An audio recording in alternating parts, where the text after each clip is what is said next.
مرحبا وأهلا وسهلا فيكم. وصفتنا لليوم سباجيتي العدس، لذيذة ومشبعة ومليانة بروتين في نفس الوقت. تابعونا للنهاية لتتعرفوا على الطريقة. يلا نبلش. أول شي بطنجرة كبيرة راح أحميها شوي. بعدين راح أحط زيت نباتي بالمقدار اللي يكفي البصل اللي عندي.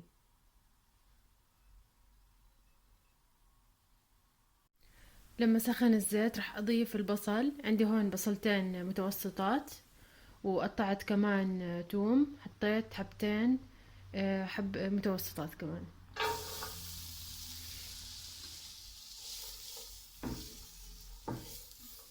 راح أحركهم لحد ما يدبلوا.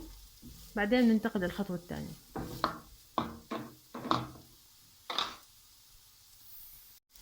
في هاي الأثناء عندي هون عدس كاسة ونص. راح أحط عليهم مي وأخليهم نص ساعة منقوعين. بعد ما دب البصل راح أضيف الخضار اللي عندي: جزر وبازيلا،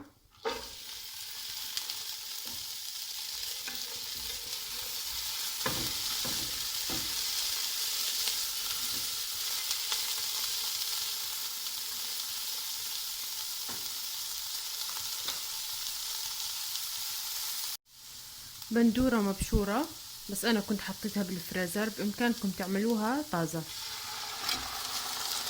مبشورة أو مقطعة عادي ما بتفرق. هلا راح أخليها عشان تدوب. راح أغطي الطنجرة.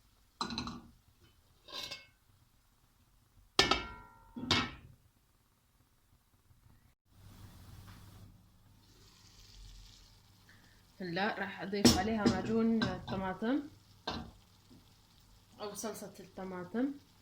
طبعا هاي ماما عملتها بالبيت، طريقة راح تكون مكتوبة إن شاء الله بالوصف. راح أضيف تقريبا ملعقتين إلى 3 ملاعق حسب ما أنتوا بتحبوا.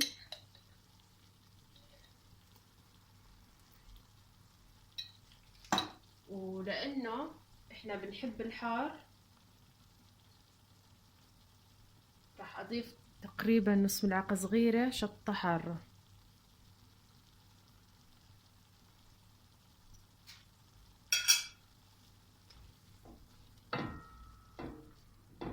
أخليها شوي تتسبك، بعدين راح أضيف عليها مي سخنة.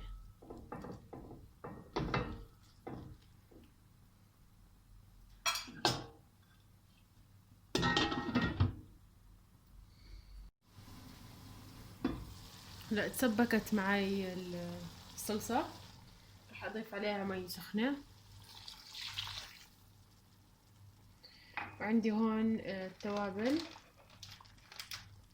ملح، وزعتر بري أو زعتر أوريجانو، وعندي بقدونس ونعناع ناشفين.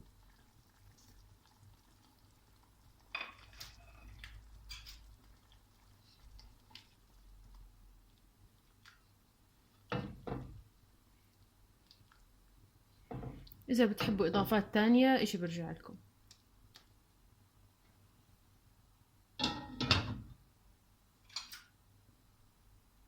هلا صار مار على العدس نص ساعة، غسلته وصفيته. راح أضيفه على الطنجرة.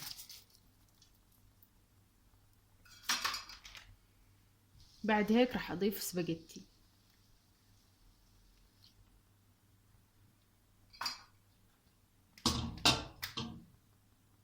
هاي سباجيتي راح أعملها حجم كتير رفيع. إذا أنتوا حابين تحطوها زي ما هي بصير، بس أنا راح أصغرها شوي، يعني راح أقسمها من النص زي هيك. الكمية أنتوا بتقدروا تتحكموا فيها حسب ما بدكم. هلا هون المفروض إني أعلي الغاز بس عشان أعرف مستوى المي.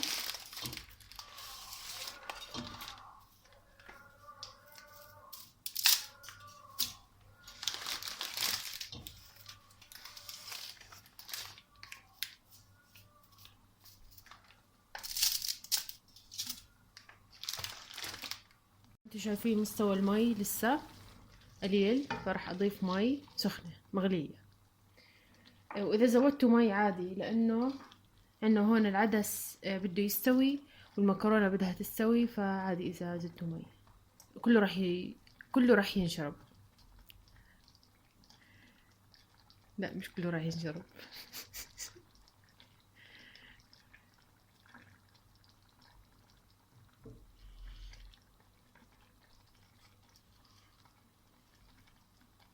لا ضفت كمان كاسة مي. هيك صار مستوى المي عندي. طبعا هون بدنا نتأكد انه الملح مزبوط. اذا بدها اضافة ضيفولها. رح اغطيها واحطها على العين اللي اصغر من هاي عشان يستوي على مهله. مرور 5 دقائق راح احركهم اشوف شو صار فيهم.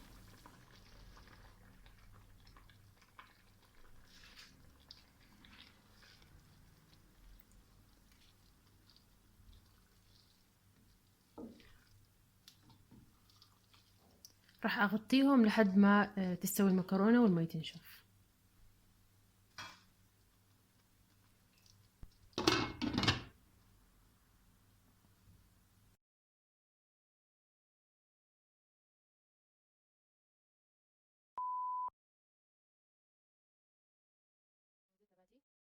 بالمقدار اللي يكفي البصل اللي عندي.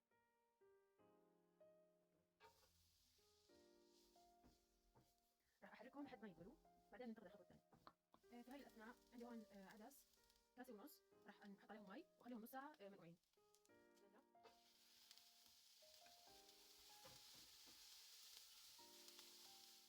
بندورة مبشورة، بس انا كنت حطيتها بالفريزر، بامكانكم تعملوها طازة. مبشورة ومقطعة عادي ما تفرق. هلا راح اخليها عشان تدوب. راح اغطي تقريبا معلقتين الى 3 ملاعق حسب ما انتم بتحبوا. صغيرة شطة حارة.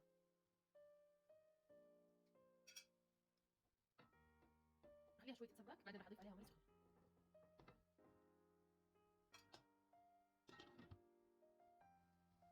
لا تسبكت معي الصلصة، راح اضيف عليها مي سخنة. اضيفها عن جد.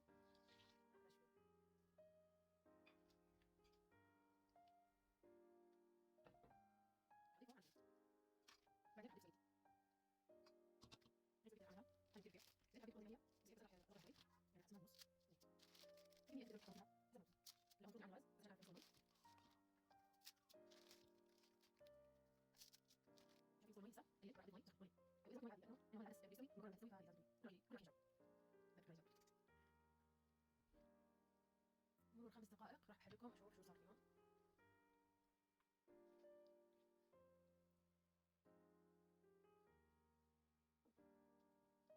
راح اغطيهم لحد ما تستوي المكرونه والمي تنشف.